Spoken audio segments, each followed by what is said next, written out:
2020, votre quart d'heure américain. Bonjour à tous, Antoine Boyer, je suis ravi de vous retrouver. Vous écoutez 2020, le podcast Made in America de l'AFP. Bienvenue. Comme chaque semaine, on plonge ensemble dans le grand bain de cette présidentielle américaine avec au sommaire pour ce 5e épisode, les seniors à l'assaut de la Maison-Blanche. By the way, that is a lot of fake news back there. That's a lot. That's a lot.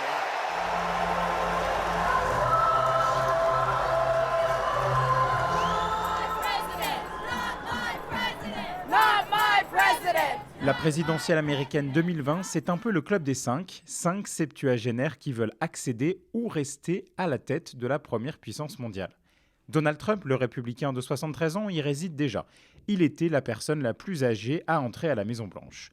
Bernie Sanders, le socialiste de 78 ans, Michael Bloomberg, le milliardaire de 78 ans, Joe Biden, le vétéran de la politique de 77 ans, et Elizabeth Warren, la progressiste qui pourfend Wall Street de 70 ans, tous rêvent de battre ce record. En France, le président socialiste François Mitterrand est mort à 79 ans, l'âge où Bernie Sanders, l'actuel favori de la course démocrate, pourrait entrer à la Maison-Blanche. Si le doyen des candidats fait 2 mandats, il quitterait le pouvoir à 87 ans. Can you tell me where we are here? The Lincoln Memorial. Le mémorial de Lincoln, c'est l'endroit que je préfère au monde. Le second, c'est la Tour Eiffel. J'y étais la semaine dernière, au Jules Verne. Superbe restaurant. Wonderful Êtes-vous restaurant. monté voir Monsieur Lincoln? Yeah, have you been up top to see Mr. Lincoln? Bienvenue à Washington DC, vous êtes au mémorial d'Abraham Lincoln, le 16e président des États-Unis. Ce monument blanc immaculé aux immenses colonnes qui se dressent devant moi rappelle le Parthénon à Athènes. C'est un lieu de pèlerinage pour des millions d'Américains qui viennent ici rendre hommage au président à l'origine de l'abolition de l'esclavage. En haut des marches, Lincoln est là, assis dans un fauteuil, une statue blanche de plusieurs mètres de haut qui reproduit à la perfection le visage émacié du héros de la guerre de sécession. Quand il est devenu président en 1861, il avait 52 ans. Au pied de ce lieu de mémoire, je suis venu parler de politique avec des Américains de tout âge. L'âge entre-t-il en compte au moment de voter ? Je ne crois pas. Je pense que ça dépend davantage de leur programme, des attentes qu'on a des candidats. Et je crois que l'âge, ça ira. La vigueur et la présence d'esprit du candidat, c'est bien plus important pour moi. Est-ce que l'âge compte ? Oui, je pense que l'âge compte.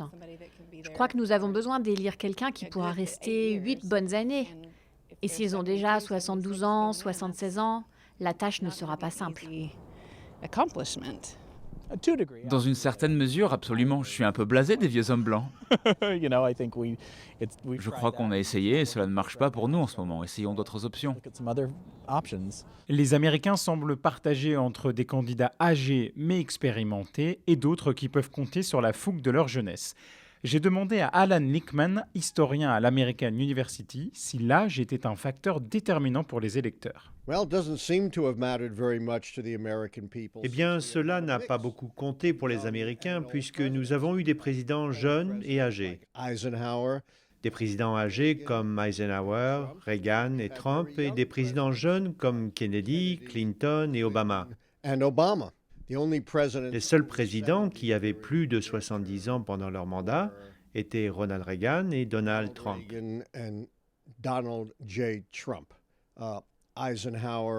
Eisenhower avait tout juste 70 ans quand il a achevé son mandat. L'histoire montre qu'une présidence peut être un succès à n'importe quel âge. Certains de nos plus jeunes présidents, comme Richard Nixon et George W. Bush, n'ont pas eu des présidences applaudies. Et des présidents plus âgés, comme Dwight Eisenhower et Ronald Reagan, ont eu des présidences plus réussies. Le plus vieux président américain encore vivant, c'est Jimmy Carter. Il a 95 ans. L'année dernière, le démocrate a appelé de ses vœux une limite à l'âge pour se porter candidat à la présidence. Est-ce une réforme envisageable ? Il n'y a aucune chance pour que ça arrive. Cela nécessiterait un amendement à la Constitution. Il y a seulement un âge minimum et non pas un âge maximum dans la Constitution. Et c'est incroyablement difficile d'amender la Constitution. parce que cela requiert un vote du Sénat et de la Chambre à la majorité des 2/3 et une ratification par 3/4 des États. L'âge minimum pour devenir président américain, c'est 35 ans. Les candidats aux primaires du Parti démocrate sont plus âgés que d'habitude. À l'heure où je vous parle, ils sont encore 8 prétendants et la moyenne d'âge de ce marathon électoral, c'est 62 ans et demi.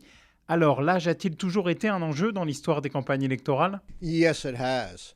Particularly when Ronald Reagan in his early 70s. Oui, en particulier quand le septuagénaire Ronald Reagan était candidat à sa réélection en 1984. A lot of speculation. Il y avait certainement beaucoup de spéculations comme quoi Reagan était trop âgé pour un deuxième mandat et qu'il avait quelque peu perdu ses capacités intellectuelles. Some of his mental acuity. Ce sentiment a été renforcé par sa piètre performance au premier débat contre le démocrate Walter Mondale. Cependant, Ronald Reagan, qui était le maître de la répartie, a désamorcé avec brio l'enjeu de l'âge au cours du second débat quand il a dit « Age issue magnificently in his second debate when he said, I want you to know that also I will not make age an issue of this campaign. I am not going to exploit for political purposes my opponent's youth and inexperience. » Je veux aussi que vous sachiez que je ne vais pas faire de l'âge un enjeu de cette campagne. Je ne vais pas exploiter pour des raisons politiques la jeunesse et l'inexpérience de mon adversaire, promet Ronald Reagan.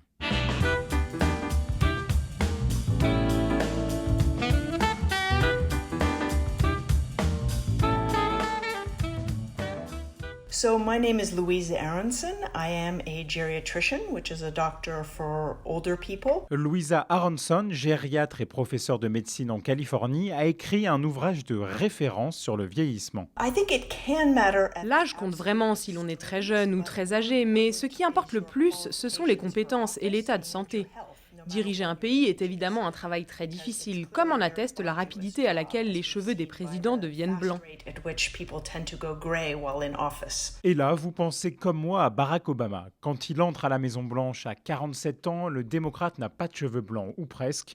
8 ans plus tard, il a une coupe, poivre et sel et le visage creusé. L'âge n'est jamais une donnée suffisante. Les hommes septuagénaires blancs, éduqués et en bonne santé ont en moyenne de 10 à 15 années d'espérance de vie supplémentaire qu'ils pourront globalement vivre en bonne forme. Ils ne pourront peut-être pas courir aussi vite que quelqu'un de 50 ou de 30 ans, mais ce n'est pas cela qu'on vous demande quand vous êtes président. En tant que femme, Elizabeth Warren a même une espérance de vie plus longue, car en cela, les femmes dépassent toujours largement les hommes. Donc elle peut vivre encore 20 ou 30 ans.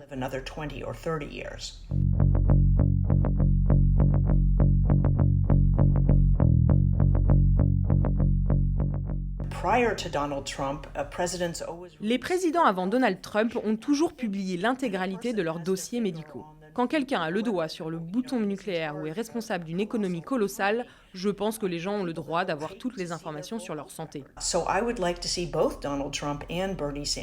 Donc j'aimerais voir les dossiers de Donald Trump et de Bernie Sanders. Parce qu'une récente crise cardiaque est un des facteurs qui nous permet de déterminer combien de temps une personne pourra vivre. Et le sénateur Sanders est non seulement le candidat le plus âgé, mais il a effectivement subi une attaque cardiaque récemment. En tant que gériatre, cela m'inquiète. Et s'il est désigné, les démocrates auront la responsabilité de choisir avec prudence le candidat vice-président. Sait-on jamais ? Lors du décès d'un président américain, c'est le vice-président qui lui succède immédiatement. En 1963, John Kennedy est assassiné à Dallas. Son vice-président Lyndon Johnson prête serment dans l'avion en présence de Jackie Kennedy. Pour Louisa Aronson, le rythme effréné de la campagne, qui voit les candidats traverser tous les États, est une bonne indication de leur santé. Cette espèce de marathon nous donne une idée de comment ils s'en sortiraient en tant que président. S'ils peuvent endurer cette campagne, les vols d'avion à répétition, les meetings et l'attention médiatique, c'est sûrement bon pour tester leur stress. J'imagine qu'ils font comme tout le monde, essayer de faire du sport, de se nourrir sainement.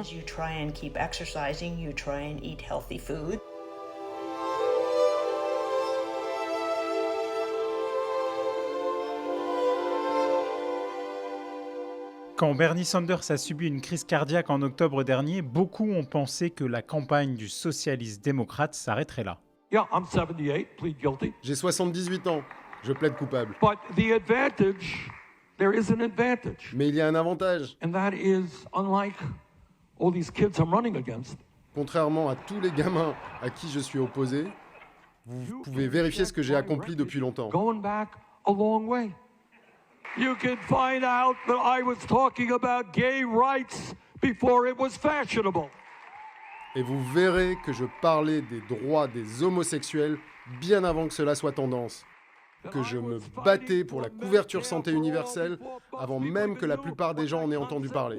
Il y a aussi un revers de la médaille quand on est une figure publique depuis des dizaines d'années. Le passé des candidats peut être utilisé contre eux. J'en ai discuté avec Chris Lefko, reporter à l'AFP à Washington. Et effectivement, avec l'âge, il y a peut-être la sagesse, mais il y a aussi beaucoup de casseroles. Bernie Sanders, il y a Trump par exemple qui l'appelle de communiste. Il y a Trump qui aussi rappelé que Bernie a célébré son voyage de noces en Union soviétique.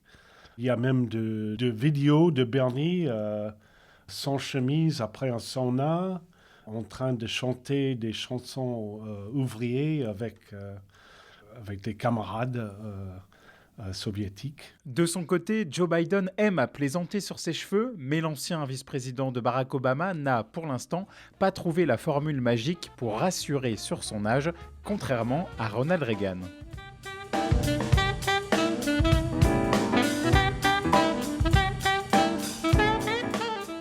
C'était 2020, un podcast de l'AFP Made in America. J'espère que vous avez passé un bon moment. Un grand merci à toutes nos équipes à Washington et à Paris qui nous aident à réaliser ce programme. Pour ne rien rater de cette aventure présidentielle, une seule chose à faire, abonnez-vous à 2020 sur votre appli de podcast préféré. Vous voulez qu'on enquête sur un sujet, qu'on approfondisse une thématique, écrivez-nous sur Twitter à @AntoineBV, c'est le nom de mon compte, ou sur mon adresse email antoine.boyer@afp.com. Retrouvez-nous aussi sur les comptes Twitter AFP USA et AFPFR. À vendredi prochain, américanement vôtre.